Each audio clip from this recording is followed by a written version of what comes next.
అన్న మా పాప ఈరోజు పాయిజన్ తీసుకుంది. ఎందువల్ల అంటే ఆ పాప 12 ఏళ్ల నుంచి DCMS స్థలము సెకండ్ డివిజన్ లో ఉంటున్నారు. అక్కడ 12 ఏళ్ల నుంచి షాప్ వేసుకొని జీవనం సాగిస్తున్నారు. ఇంతకు ముందు అయితే వైఎస్ఆర్సీపీ వాళ్ళ చైర్మన్ వచ్చి 10 ఏళ్ల నుంచి ఉన్నాడు.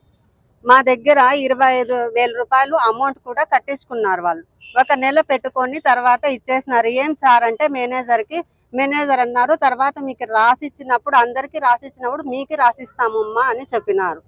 సరేలే అని అప్పటి నుంచి గమ్మునున్నాం సార్.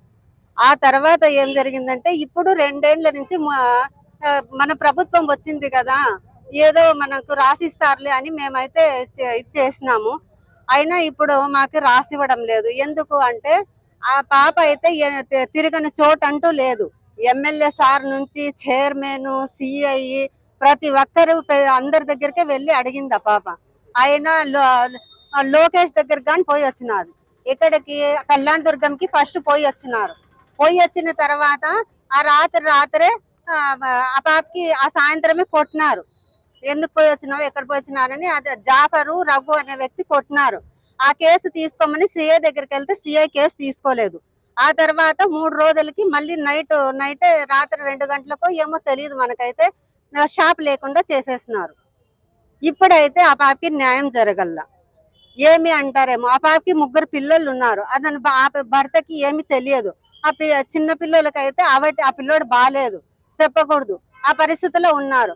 కాబట్టి ఈ ఊరి సిఏ గారు మాత్రం మాకు న్యాయం చేయలేదండి.